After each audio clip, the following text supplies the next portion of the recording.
தமிழ் தேசிய இனத்தின் ஒற்றை நம்பிக்கை அண்ணன் செந்தமிழன் சீமான் அவர்கள் உங்களோடு.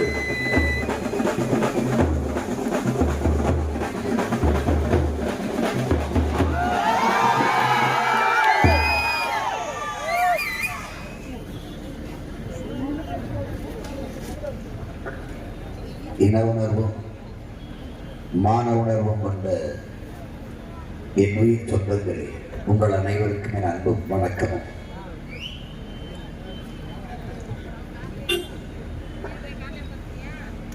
இந்த உலகத்தை எப்படிப்பட்ட மாறுதலுக்கு கொண்டு வர நீ நினைக்கிறாயோ அதை உன்னிலிருந்து தொடங்க என்கிறார் அண்ணல் காந்தியடிகள்.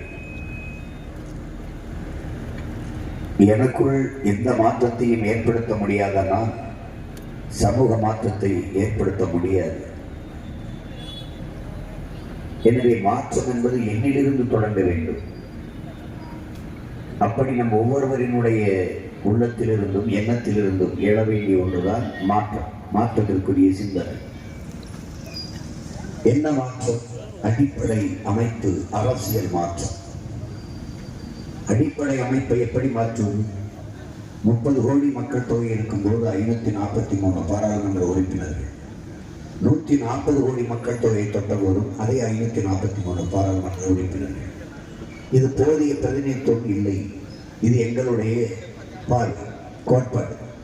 பிறகு என்ன செய்யலாம்? 6 சட்டமன்றத்திற்கு ஒரு பாராளுமன்றம் என்பதை மாற்றி 3 சட்டமன்றத்திற்கு ஒரு பாராளுமன்றம் என்று கொண்டு வர வேண்டும். அமைப்பு மாற்றம். நாட்டின் குடியரசுத் தலைவர், இது குடியாட்சி, மக்களின் ஆட்சி. மக்களின் ஆட்சியின் தலைவரை மக்கள் தேர்வு செய்ய முடியாது என்ற அமைப்பு இருப்பது ஜனநாயக துரோகம், படுகொலை. மக்களால் தேர்வு செய்யப்பட்டவர்கள் தங்கள் வசதிக்கேற்ப தேர்வு செய்து கொள்கிறார்கள்.